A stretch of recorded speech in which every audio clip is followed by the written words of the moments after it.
The night air over Maple Street was heavy with sirens. Rain slicked the pavement, and red-blue flashes painted the storefronts like a strobe heartbeat. Touch him, and the whole world will see what you really do with those badges. The voice cut through the chaos like glass. Maya Carter, a diner owner known for her calm nature and quiet strength, now stood between a bleeding biker and a police officer whose weapon was drawn and trembling. The man on the ground, his jacket torn, his face smeared with blood, looked more ghost than human. His motorcycle lay crushed nearby, chrome twisted under the harsh streetlights. "Back inside, ma'am. This isn't your concern," said Officer Dalton, his jaw tight, his finger hovering near the trigger. "Then why's your gun pointed at an unconscious man?" Maya's tone didn't shake. Her apron was still dusted with flour from the night shift, her hair damp from the drizzle. Behind her, the Harvest Moon Café glowed faintly through its front windows. It had once been the heart of the neighborhood, a safe place, a warm table, a song on the jukebox. Now, it was one of the last black-owned businesses left in a street swallowed by luxury condos and cold investors. Dalton's partner shifted uneasily. "Strange coincidence," he muttered. "You found him right after that radio call?" Maya slowly raised her phone. Its red light blinked. "Recording." "Coincidence," she said. "Or maybe just timing." Dalton's partner's eyes flicked to the security camera above the cafe door. He hesitated, but Dalton didn't. He stepped closer until his breath fogged in the chill between them. "He's a suspect. Dangerous. And you, Miss Carter, you're one bad payment away from losing this place. Choose your next move carefully." A low groan came from the biker. His eyes fluttered open, gray, desperate, pleading. "Please," he rasped. "Don't let them—" His words broke into a cough thick with blood. Maya's heart hammered. Every instinct told her to step back, to protect herself, to let them handle it, but she didn't. "I'm choosing to be a witness," she said, "and whatever happens next, it's on camera." The biker's hand trembled as he reached for her. Something metallic glinted in his palm, a small flash drive attached to a broken chain. "Inside my jacket," he whispered. "Proof. They're dirty." Dalton's radio crackled. Backup requested. More units would be here in minutes. Maya knew that once they came, the truth would vanish into paperwork and lies. So she made a decision. She dropped to her knees, hooked her arms under the biker's shoulders, and began to drag him toward her kitchen door. 200 pounds of dead weight. Her muscles screamed, but she didn't stop. "Stop right there," Dalton shouted, stepping forward. The biker's eyes went wide. "Please," he gasped. "They'll kill me." Maya yanked him inside, slammed the kitchen door, and locked it. The pounding of her heart drowned out the police shouting outside. Inside, the cafe smelled of coffee, grease, and fear. She laid him on the storeroom floor. His breathing was shallow. Blood seeped through her white apron. "What have I done?" she whispered, clutching the flash drive he'd pressed into her palm before passing out. Outside, car doors slammed. Voices barked orders. The Harvest Moon Café had always been her sanctuary, her grandmother's dream, her legacy. 20 years of hard work and hope. Now it had become a crime scene. Maya peered through the blinds. Flashlights swept across the glass. Her reflection stared back, tired eyes, trembling hands, but defiance burning deep inside. They were coming. And if she didn't act fast, she'd lose more than just her diner. This night, she realized, wasn't random. It was planned. Someone wanted her gone, and tonight she was going to find out why. The pounding on the front door grew louder. "Maya, open up now." Officer Dalton's voice sliced through the noise of sirens and rain. "You're interfering with an active investigation." Maya pressed her back against the kitchen wall, breathing hard. The biker lay unconscious beside the sacks of flour. His chest rose and fell unevenly, each breath a fight. She grabbed a towel, pressing it against his side to stop the bleeding. The fabric turned crimson within seconds. "I don't even know your name," she whispered, her voice trembling. "And I just risked everything for you." The man stirred faintly. "Evan," he murmured before pain took his voice again. The name hung in the air. Evan. The stranger who might cost her everything. Outside, flashlights swept over the windows. Dalton's shadow loomed against the glass. "You think that camera will save you, Carter? We both know who owns this block. We'll be back with a warrant, and when we come, that camera won't mean a damn thing." Maya didn't answer. Instead, she took the flash drive and tucked it into her apron pocket. Her mind was racing. She had seen enough people in her neighborhood get crushed by men like Dalton. People who'd called the police for help and ended up evicted or charged. People who had fought for their homes until the system made sure they lost. Now she was one of them. Evan's breathing rattled like gravel.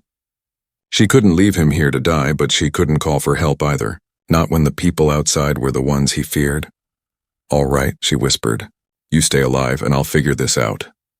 She dragged him into the storage closet, laying him on an old blanket her grandmother used to cover extra supplies. She locked the door from the outside, took a long breath, and walked to the front. When she opened the cafe door, the cold wind rushed in. Dalton stood there with his partner, rain dripping from their hats. "Evening, officers," she said, calm as she could manage. "You scared off my last customer. Hope you're planning to buy some pie to make up for it." Dalton pushed past her without a word. His boots left mud on the polished floor as his eyes swept over every table, every corner. "Where's the biker?" he demanded. "Who?" she asked, resuming her mopping as if nothing had happened. "I was busy cleaning up the mess your partner made breaking one of my plates earlier," Dalton sneered. "Don't play smart. We saw the blood trail." "Blood?" She gestured toward the door. "That road's full of oil and mud. You sure it's not your imagination doing overtime?" His partner, younger and less confident, glanced at the security camera blinking red above the register. He hesitated. "We should go, Dalton." "Packup's coming." Dalton's face tightened. "This isn't over." He tapped a nightstick against a framed photo of Maya's grandmother on opening day, 1959. All smiles and hope. "You'll lose this place soon enough. Maybe it's time to let progress move in." Maya's hand gripped the mop handle tight, knuckles white. She didn't move until their cruiser lights disappeared down the street. When silence finally settled, she locked the door, flipped the sign to closed, and leaned against the counter. The old jukebox in the corner sat silent. Normally, Billie Holiday would have been humming through the room. Tonight, it was only the hum of the fridge and her pulse in her ears. She turned toward the storage closet. "Evan," she whispered through the crack in the door. "You still with me?" A faint groan answered. She stepped inside, kneeling beside him. "You've got to tell me the truth. Why were they after you?" He opened his eyes slowly, pain clouding his gaze. "Because I know what they've been doing. Those cops, the bank, the inspectors, all of them," Maya frowned. "What do you mean?" Evan reached for her hand. His skin was ice cold. "Inside my jacket," he said weakly. "Left pocket." She pulled out a leather badge wallet and froze. A DEA badge gleamed inside, her breath caught. "You're a federal agent?" "Undercover," he said, his voice little more than a whisper. "Been investigating them for 18 months. They're seizing businesses through fake violations, planting evidence, taking everything from people who can't fight back." Maya's stomach twisted. "And my café?" "They were coming for it next," Evan said. "You were on the list." The room tilted. All the harassment, the surprise inspections, the sudden tax hikes, the anonymous health complaints, it all made sense now. They hadn't been random. They'd been a countdown. Maya pressed her hands against her knees, trying to steady herself. "So you crashed here on purpose?" "Was trying to get the evidence to my handler," Evan said. "They spotted me before I made it out of town." Outside, another police cruiser rolled by slowly, its spotlight sweeping across the windows. Maya ducked beneath the counter, pulling Evan down beside her. "They're watching," she whispered. "They'll be back." He nodded weakly. "Then we move." "That flash drive, keep it safe. It's everything." She looked at him, at the blood soaking through her towel, and knew he wouldn't make it far. "You're not going anywhere until you can stand," she said. "Maya, if they find me here, they'll take you down too." She glanced toward the window, where her grandmother's reflection shimmered faintly in the glass beside her own. "I was born fighting for this place," she said. "If I walk away now, then they've already won." For a moment there was silence except for the rain tapping on the roof. Evan's lips curved in a tired smile. "You've got more guts than half the people I know in Washington." "Don't flatter me," she replied, though her voice softened. "Flattery won't stop a bullet." He chuckled faintly, but the sound turned into a painful cough. "Get some rest," she said. "Tomorrow we figure out how to beat them." She turned off the light, leaving only the faint glow of the neon closed sign filtering in from the window. Outside, the rain finally stopped. Inside, the cafe's silence felt alive, waiting. Neither of them knew it yet. But by sunrise, this quiet little diner would become the center of a storm that would shake the whole city. And it had all started with one choice. One moment of courage that refused to back down. Morning sunlight had barely touched the rooftops when Maya jolted awake in the cafe chair. Her back ached, her apron still stained with dried blood. The silence pressed down heavy, too calm after the chaos of last night. She stood, eyes darting to the storage closet. Evan? No answer. Her heart thudded once before a weak cough came from inside. She hurried to him. He looked worse, skin pale, sweat clinging to his temples. The towel she'd tied around his wound was soaked through. You're losing too much blood. I've been through worse, he said with a faint smile, though it vanished with another wince. We have bigger problems than me. Bigger than dying on my floor? She snapped, but fear hid behind her anger. He pointed to her phone lying on the counter. Check your messages. Her brows furrowed. Why? Because they've already started. Maya grabbed her phone. Dozens of missed calls from unknown numbers. A voicemail from the city health department time-stamped at dawn. Ms. Carter, we've received an urgent complaint about sanitation violations at the Harvest Moon Café. We'll be conducting a surprise inspection this morning. Her stomach dropped. How? She whispered. They're trying to shut you down, Evan said. They know I didn't die out there and they think you're hiding something. Maya felt cold to her bones. I can't hide you through an inspection. They'll check everything, even the storage room. Then I'll leave, he said, trying to push himself up, only to collapse back with a hiss of pain. You're not going anywhere like that. She pressed him down gently. We'll figure something else out. He exhaled, frustration etched on his face. There's a back alley that connects to a loading dock, right? Yes. If it comes to it, that's my exit. But we need to buy time. Before she could answer, her phone rang again. The caller ID read First City Bank, her lender. She hesitated, then answered. Ms. Carter, this is Gerald from the loan department, said a smooth voice. I'm calling to remind you that your payment extension has expired. Unless the full balance is received within 24 hours, foreclosure proceedings will begin. Her knees almost buckled. That's not possible. I had 72 hours on that notice. Unfortunately, the bank reserves the right to accelerate deadlines in cases of business instability. Business instability? She repeated, breath-catching. You mean the inspection they scheduled an hour ago? I'm afraid I don't control those things, ma'am, the banker said casually.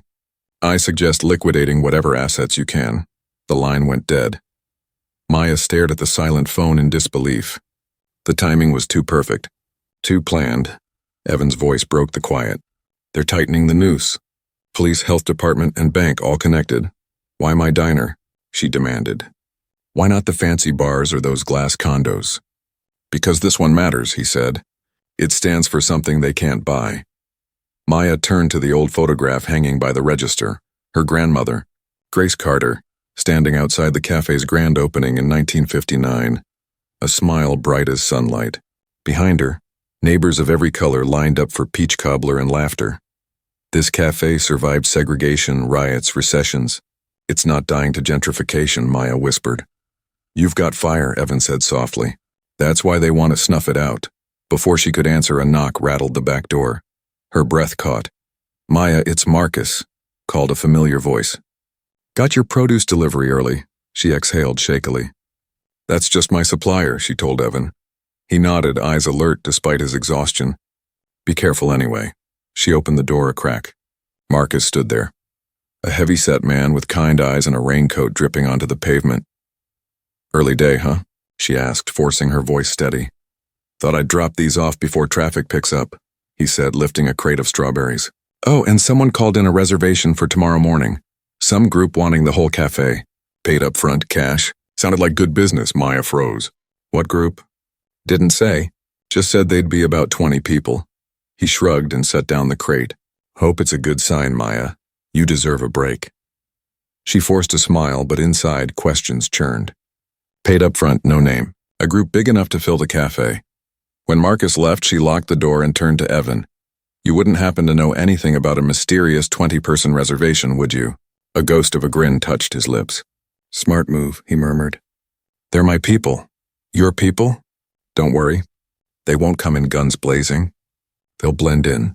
Maya laughed once, dry and sharp. Blend in? 20 bikers in leather? In this neighborhood? They'll have the cops on speed dial before they order coffee. Evan coughed, the sound rough but amused. You'd be surprised who rides with us. Some of them are accountants, lawyers, even a judge. They'll help protect you and get that evidence where it needs to go. Help protect me, she repeated. From who? The police, the bank, the whole damn city. All of the above. Her phone buzzed again. This time a new number. Harvest Moon Café, this is Maya, she answered warily. Ms. Carter, this is Inspector Reeves from the City Health Department, said a crisp, smug voice. We've received multiple complaints. I'll be conducting an emergency inspection in 1 hour. He hung up before she could speak. Maya slammed the receiver down, the sound echoing through the empty diner. Reeves, she muttered. He's Dalton's brother-in-law. Evan's eyes darkened. Then the trap's closing. She stared at the neon sign flickering faintly in the window. Her grandmother's words whispered in memory. Never let fear sit at your table. It'll eat before you do. She wiped her hands on her apron. All right then, she said quietly. If they're coming for me, they'd better come hungry. For the next hour, Maya worked in silence, heart pounding but mind sharp. She changed the bandages on Evan's side, hid his biker vest and the flash drive inside the base of her grandmother's old record player, the same one that used to play jazz during closing hours. Then she helped him into her son's old college sweatshirt, baggy but clean. If anything happens, Evan said, writing on a napkin, call this number. Tell them Artemis Protocol. They'll know what to do. A car engine roared outside. Maya peeked through the blinds and froze. A black sedan and a patrol car had pulled up. Officer Dalton stepped out, followed by a man in a crisp suit carrying a clipboard. Evan's jaw tightened. Health inspector and his escort. Right on time. Maya's pulse raced. Hide, she said, thrusting the napkin into her pocket. And pray my grandmother's record player still knows how to keep secrets. She smoothed her apron, steadied her breath, and walked toward the front door. When she opened it, Dalton's grin was waiting for her. Good morning, Miss Carter, he said. Ready for inspection? The storm had arrived, and it was only beginning. Dalton stepped aside, letting the man in the suit stride into the cafe as if he already owned it. The inspector's expression was smug, his clipboard held like a weapon. Ms. Carter, he said without even offering his hand. Inspector Reeves, City Health Department. We've received numerous complaints about your establishment. Complaints? Maya asked, keeping her voice calm. From who? Anonymous sources, Reeves replied, already scanning the counters. We take such things seriously, especially in neighborhoods where cleanliness has become questionable. Maya felt heat rise in her chest. You mean neighborhoods like mine? Reeves didn't look up. Let's begin, shall we? He moved through the cafe like a man checking off a list he'd already written. He scraped his pen against his clipboard whenever he saw a fingerprint or a crumb. Dalton followed close behind, his eyes never leaving Maya. You're wasting your time, she said quietly. Reeves turned, fake surprise flickering across his face. Excuse me? This cafe passed every inspection for 20 years. My grandmother cooked through half of them. Nothing's changed except who runs the neighborhood now. Reeves smiled thinly. Progress waits for no one, Miss Carter. He opened her freezer. 2 degrees above regulation. That's an immediate violation. That's because you left it open, she shot back. He ignored her, scribbling more notes. And dust on these top shelves. Possible contamination risk. They're decorative shelves, she said through gritted teeth. Dalton leaned against the counter, tapping his nightstick against the photo of her grandmother again. Careful, Ms. Carter, you wouldn't want to seem uncooperative. Reeves circled back, feigning disappointment. I'm afraid this is serious. I'll have to issue a temporary suspension of your food service license until these issues are resolved. He pulled a red notice from his folder and pressed it against the glass door, smoothing it flat with deliberate care. Closed by order of the City Health Department. Maya stared at the sign as if it were a death certificate. Dalton smiled. Looks like you'll have some free time, Ms. Carter. Reeves added. Oh, and there's a reinspection fee. $1,500 cash or certified check only. Failure to comply will result in permanent closure. Maya's voice came out barely above a whisper. You people don't even pretend anymore, do you? Dalton's grin widened. Pretending is for people who think they can win. They left without another word. The door shut behind them, and silence swallowed the cafe whole. Maya stood there for a long time, staring at the red notice, her reflection faintly visible behind it. Her grandmother's photo looked back at her from the wall, smiling in black and white, frozen in a moment when hope still meant something. The phone rang. She jumped. It was the bank. "Ms. Carter, this is Gerald Thompson from First City Bank," the voice said smoothly. "I'm calling to inform you that your business loan has officially entered foreclosure status. The property will be reclaimed by the end of business tomorrow." Her throat tightened. "You said I had a week. There's been a reevaluation. Your recent inspection failure constitutes a material breach of your loan agreement. You understand?" She couldn't speak. "Ms. Carter, you've been a valued customer," he continued, his tone coldly polite. "But the market moves fast. Best to move on gracefully." The line clicked dead. By noon, a tow truck hooked onto her old Buick. "Unpaid tickets," the driver said, reading from a sheet. "Order from traffic division." She didn't even argue. The fight was draining out of her. Piece by piece, they were taking everything. She sat at one of her empty tables as afternoon light slanted through the blinds. The red closure notice cast a dull glow across the floor. Her hand shook as she picked up the phone again, trying to call her son. No service. Disconnected. Of course. The city had cut her phone line too. For the first time, fear began to win. What had started as one brave act was now an avalanche she couldn't stop. She buried her face in her hands. "What did I do?" she whispered. The soft creak of the storage room door made her lift her head. Evan stood there, weak but upright, one hand braced against the frame. "You did the right thing," he said quietly. "You stood up when no one else would. Look where that got me," she said, bitter. "They've frozen my accounts, closed my cafe, took my car. I've got nothing left." He limped toward her, wincing with every step.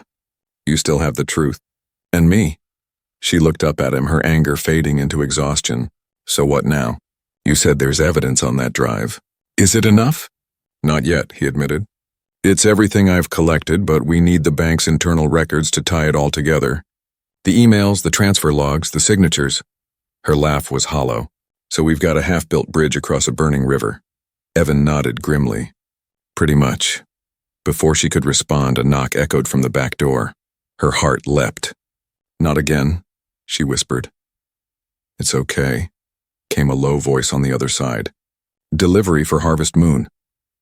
Maya's grip tightened around a cast-iron skillet, her grandmother's old weapon of choice for everything from frying chicken to scaring off stray raccoons. She moved cautiously to the door and peered through the peephole. A young woman in a delivery uniform stood there holding a plain envelope. "Sweet comfort?" the courier asked. "We're closed," Maya said. "This isn't food," the woman replied. "It's personal. Signature required." Maya opened the door just enough to sign. The courier handed her the envelope and walked away without another word. Inside was a burner phone and a single note.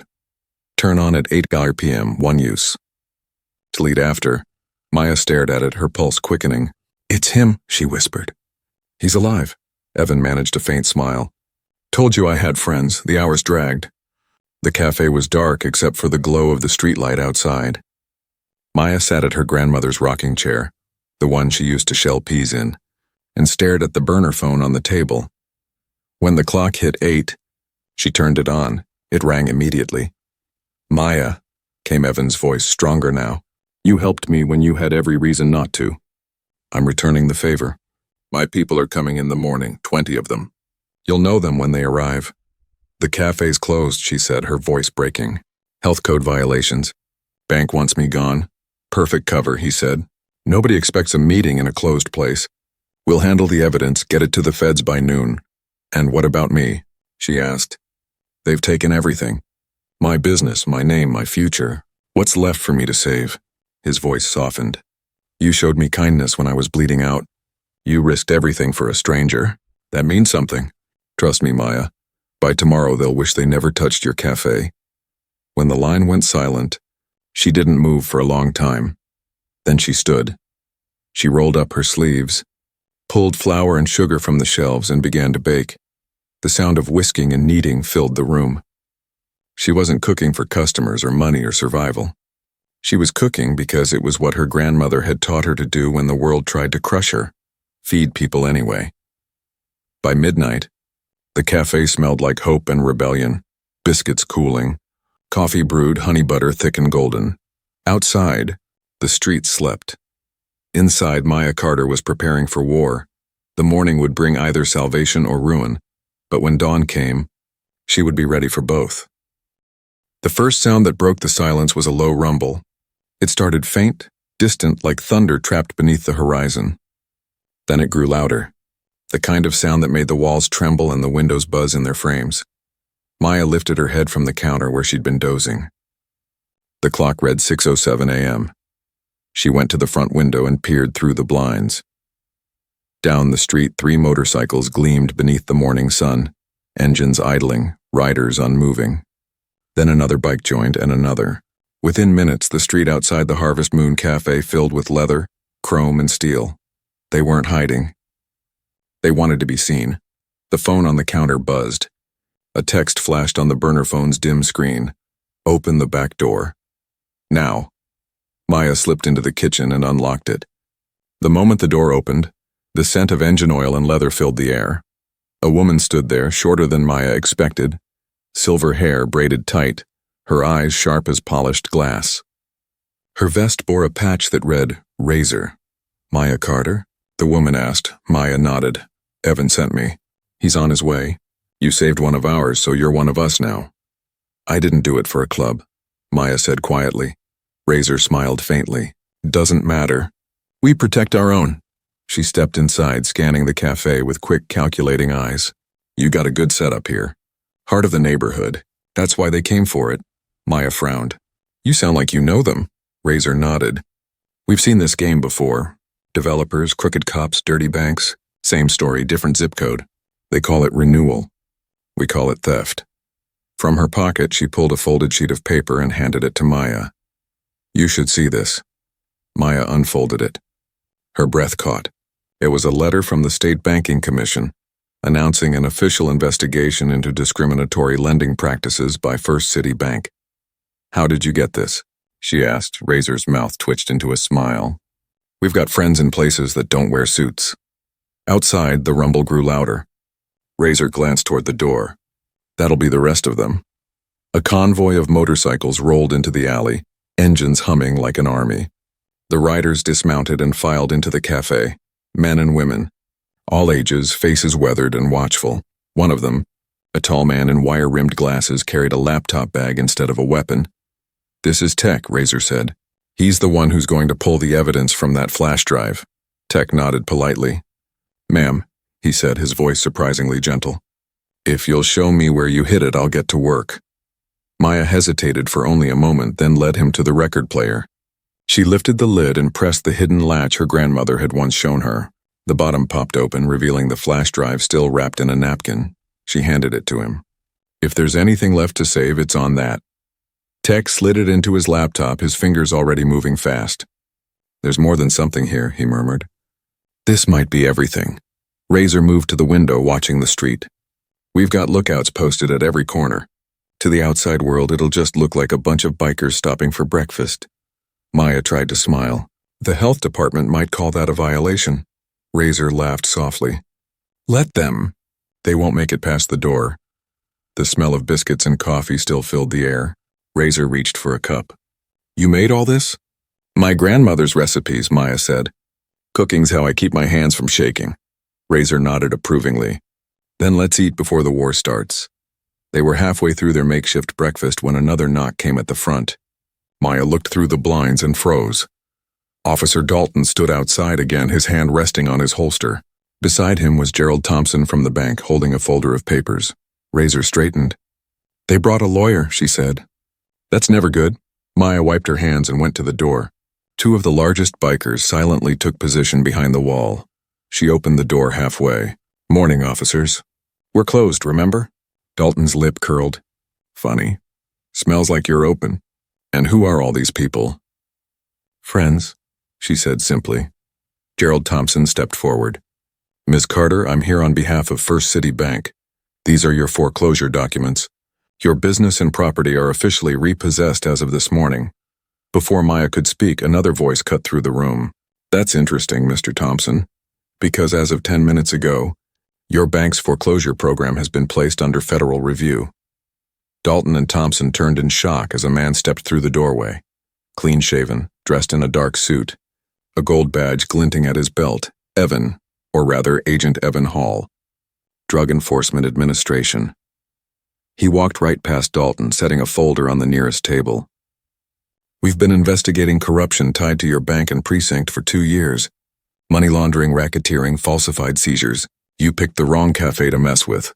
Dalton's face went red. You expect us to believe this circus? Evan held up a warrant. Believe it or not, this authorizes the seizure of every document connected to your department's property cases. Thompson's confidence cracked. You have no right. Actually, I do, Evan said sharply. And soon the whole city will see it, Tech called from the back. Agent Hall, you need to see this. Evan hurried over. Tech turned his laptop around. On the screen were spreadsheets, emails, and signatures, hundreds of them. They targeted minority-owned businesses within a 5-mile radius of the new rail line, Tech said. Used fake citations and police intimidation to force defaults. The bank bought everything cheap and flipped it through shell companies. Maya's stomach twisted. So it's not just me. It never was, Evan said quietly. They wanted the entire block. Dalton lunged forward, his hand on his gun. You're finished, Hall. But Razor stepped between them before the weapon cleared its holster. She didn't need to say a word. Dalton saw the look in her eyes and froze. Evan's phone buzzed. He glanced at the screen and his expression darkened. That was my director, he said.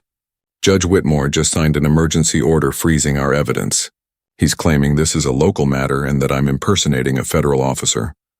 What? Maya said. But you are a federal officer. Not according to the paperwork they just forged. Evan's voice was low, dangerous. Marshals are on their way here now. Tech swore under his breath. We can't move the data fast enough. They'll seize everything. Maya looked from Evan to Razor. Then what do we do? Razor turned to her crew. We buy time. Outside, sirens began to wail. Evan grabbed Maya's arm.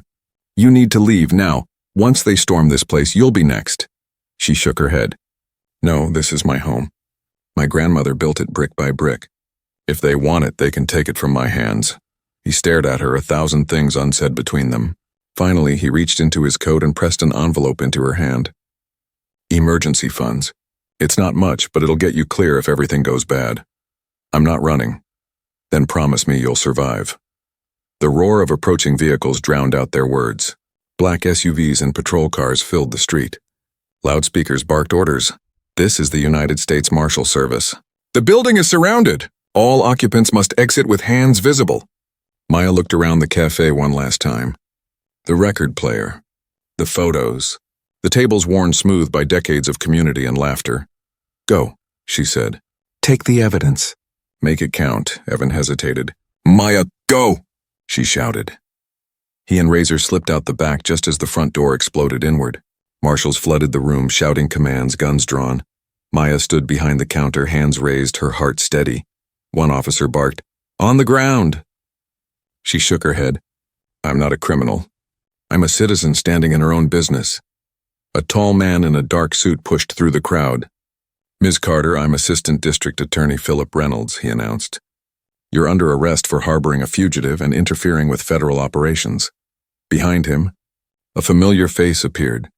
Judge Whitmore, the same man who'd once eaten pie at her grandmother's counter every Sunday after church. His expression was ice cold now. I expected better from Grace Carter's granddaughter, he said. And I expected better from a man who swore to uphold justice. Maya replied. His jaw tightened. Search the building. Find the agent and his files.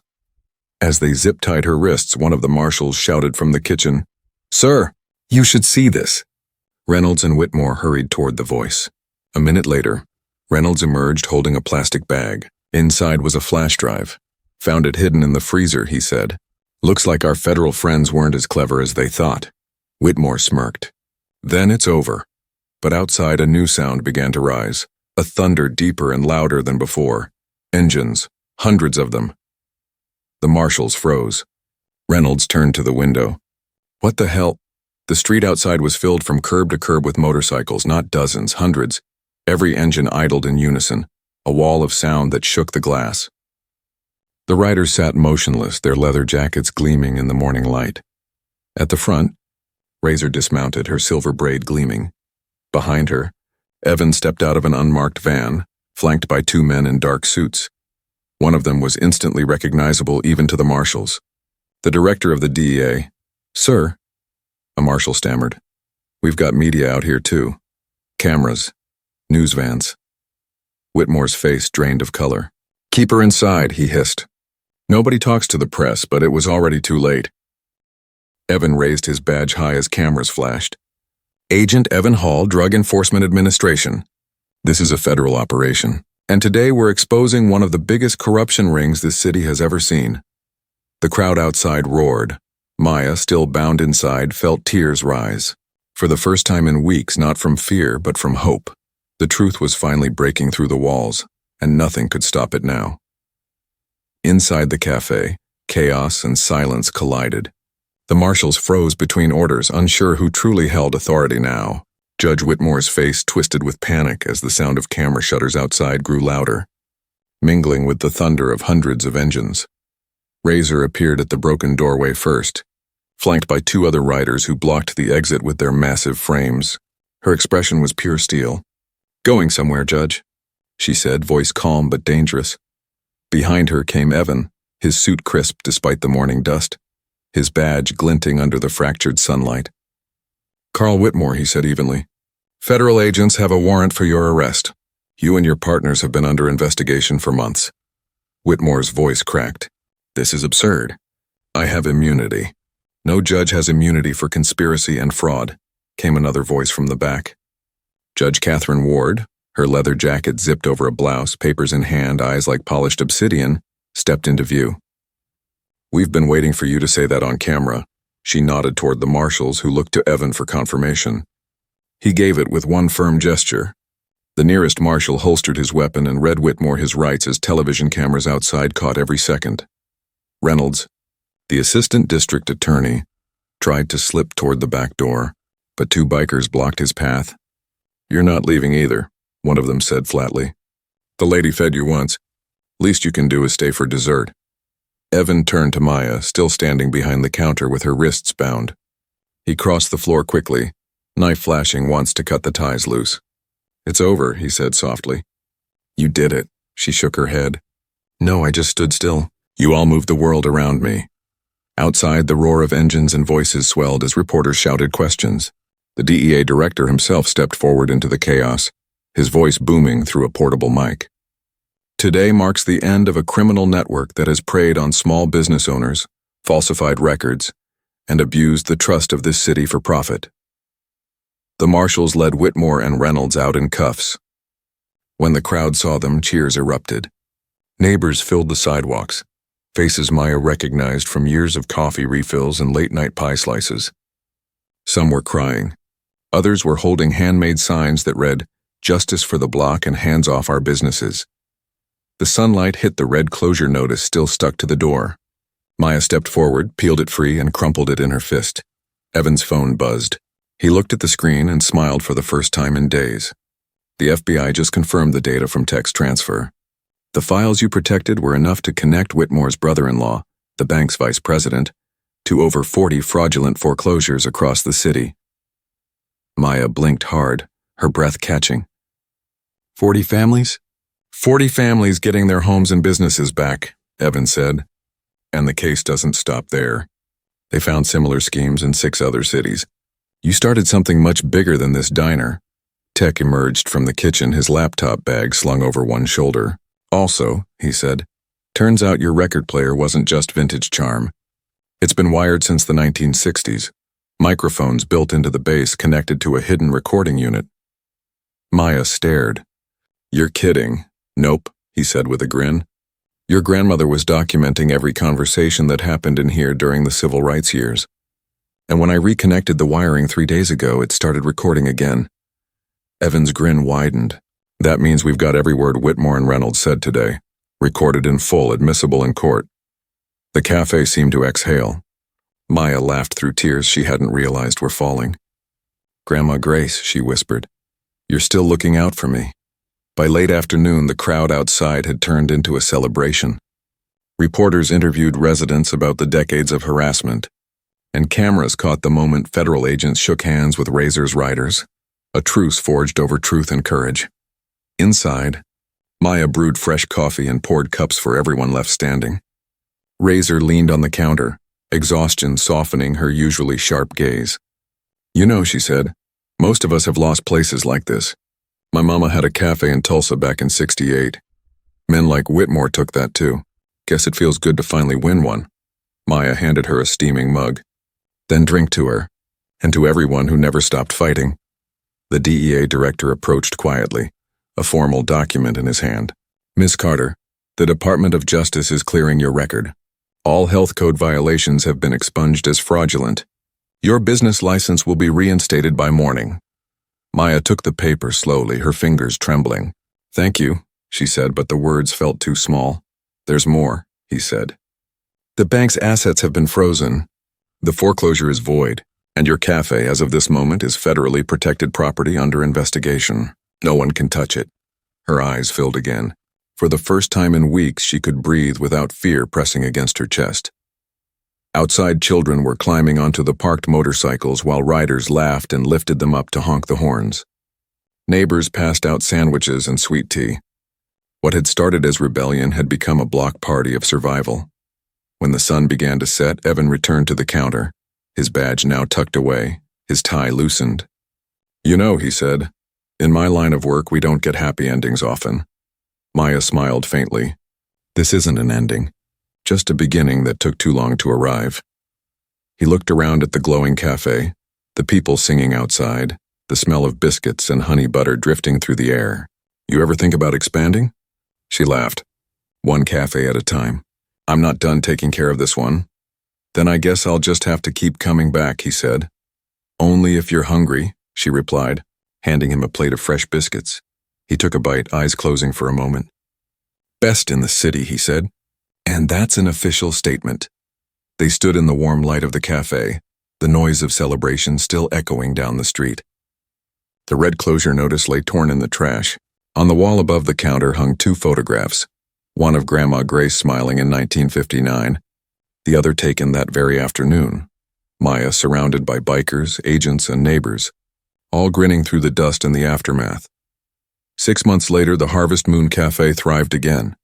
Mornings brought a line down the block, and Sundays became family days with Razor's crew rolling in like clockwork for breakfast.